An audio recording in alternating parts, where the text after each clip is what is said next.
purpose of this hearing is to receive testimony from a panel of experts and industry leaders who will provide their perspectives on CISA to the subcommittee through the lens of its stakeholders. These witnesses will help the subcommittee explore how the agency has gotten to where it is today and provide ideas to help mature the agency by 2025 and beyond. I now recognize myself for an opening statement. I'd like to thank the members of the subcommittee and our witnesses for joining us for our first hearing on the Cybersecurity Infrastructure Protection Subcommittee of the 118th Congress. I'm honored to continue the great work we started in this subcommittee last Congress, this time as chairman. We are here today to discuss a key agency to our homeland security, the Cybersecurity and Infrastructure Security Agency, or CISA, within the Department of Homeland Security. CISA has a critical mission set. It is tasked with administering federal cybersecurity requirements, supporting private sector cybersecurity, engaging with the sector risk management agency community, and ensuring the physical security of our critical infrastructure. Today, we will focus specifically on the cyber aspects of CISA's mission. CISA has a direct impact on securing critical infrastructure, federal agencies, and our way of life. It is an agency built on partnerships, and those partnerships with stakeholders play an important role in furthering CISA's mission. So today, we will hear from some of those stakeholders to understand CISA's strengths, weaknesses, and where it needs to go in the future. In recent years, the United States has experienced a deluge of high-profile cyber incidents, from SolarWinds to Colonial Pipeline to Log4Shell vulnerability. Our cyber defenses, workforce, and processes have been put to the test, and CISA has been at the center of every response.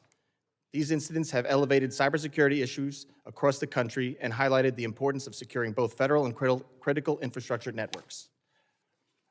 As a result of the evolving cyber threat landscape, Congress has asked a lot of CISA from day one and expected it to succeed. The reality is that CISA is still a young agency. It was created in 2018, and since then, it has grown exponentially. Since fiscal year 2019, Congress has nearly doubled CISA's annual budget from $1.68 billion in fiscal year 2019 to $2.9 billion in fiscal year 2023. And we're now looking at fiscal year 2024 request of $3.1 billion. This level of funding would be a lot for even a large, mature department to handle.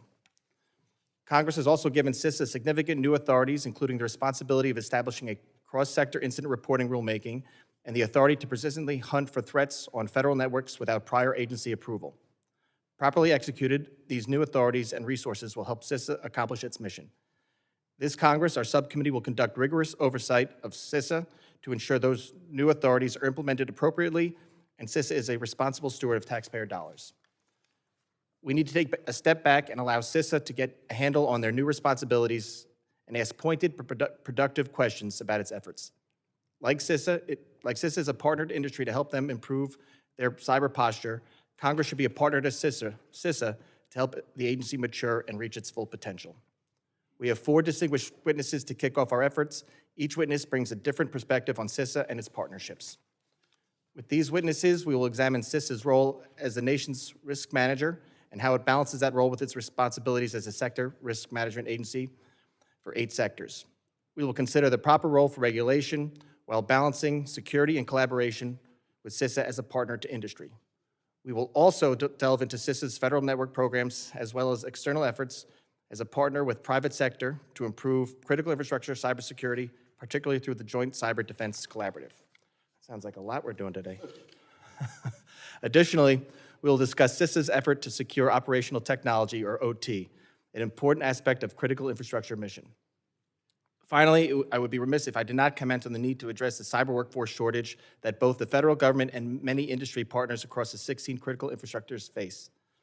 None of these efforts that I've outlined today will be possible without a fully equipped cyber workforce, and I look forward to discussing the ways in which we can address the over 700,000 cyber workforce gap that exists today. I'm looking forward to a thoughtful and productive conversation about CISA and how it could improve and grow in the future. It's imperative that CISA succeed in its important mission, and I look forward to working with my colleagues to find bipartisan ways to ensure that it does. I now recognize the ranking member